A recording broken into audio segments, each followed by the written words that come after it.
Em nome do Pai, do Filho e do Espírito Santo. Amém. Amados irmãos e irmãs, é com muita alegria que nós estamos aqui para juntos estudar e meditar o Evangelho que a Igreja nos apresenta para esta quarta-feira da segunda semana da Quaresma. O texto dessa quarta se encontra lá em Mateus capítulo 20, versículos de 17 ao 28, que diz assim: Naquele tempo, enquanto Jesus subia para Jerusalém, ele tomou os 12 discípulos à parte e durante a caminhada disse-lhes: Eis que estamos subindo para Jerusalém, e o Filho do Homem será entregue aos sumos sacerdotes e aos mestres da lei.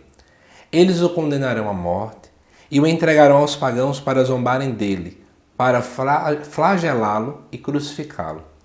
A mãe dos filhos de Zebedeu aproximou-se de Jesus com seus filhos e ajoelhou-se com a intenção de fazer um pedido. Jesus perguntou: O que tu queres? Ela respondeu: Manda que estes meus 2 filhos se sentem no teu reino, um à tua direita e outro à tua esquerda. Jesus então respondeu-lhes: Não sabeis o que estáis pedindo. Por acaso podeis beber o cálice que eu vou beber? Eles responderam: Podemos. Então Jesus lhes disse: De fato, vós bebereis do meu cálice, mas não depende de mim conceder o lugar à minha direita ou à minha esquerda. Meu Pai é quem dará estes lugares àqueles para os quais ele os preparou. Quando os outros 10 discípulos ouviram isso, ficaram irritados contra os 2 irmãos. Jesus, porém, chamou-os e disse: Vós sabeis que os chefes das nações têm poder sobre elas, e os grandes as oprimem. Entre vós não deverá ser assim. Quem quiser tornar-se grande, torne-se vosso servidor. Quem quiser ser o primeiro, seja vosso servo. Pois o Filho do Homem não veio para ser servido, mas para servir, e dar a sua vida como resgate em favor de muitos. Amados irmãos e irmãs, esse Evangelho ele contém 3 partes. A primeira parte é aquilo que nós costumamos chamar do terceiro anúncio da paixão.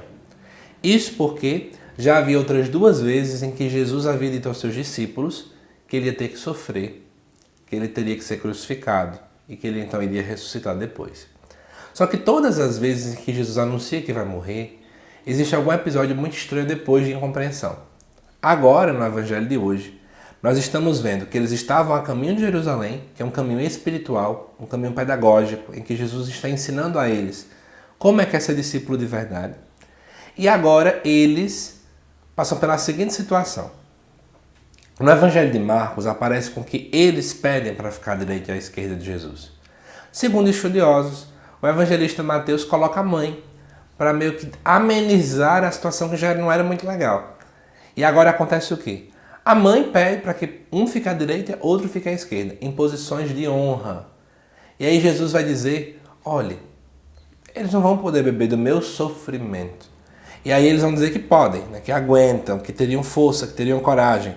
Então Jesus diz: ó, de fato, vocês vão sofrer um dia. Mas não depende de mim conceder o lugar à direita ou à esquerda.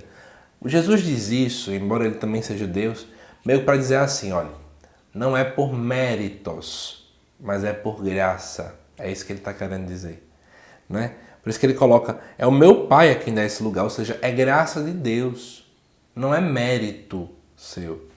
Às vezes a gente acha na nossa cabeça isso, né? Eu vou fazer isso, vou fazer aquilo, então já estou direto garantido no céu. O céu é graça. Fazemos a nossa parte, mas no fundo não depende somente de nós, mas também de Deus. E aí os outros discípulos, os outros 10, ficam irritados. O versículo 24 diz isso. Por que eles ficam irritados? Porque eles queriam a mesma coisa. Não é porque eles estão revoltados porque eles estavam sendo gananciosos. Não é isso. É porque, na verdade, eles queriam também o primeiro e o segundo lugar. É a mesma realidade, mesmo. Então Jesus os chama, ele faz o que do versículo 25 em diante?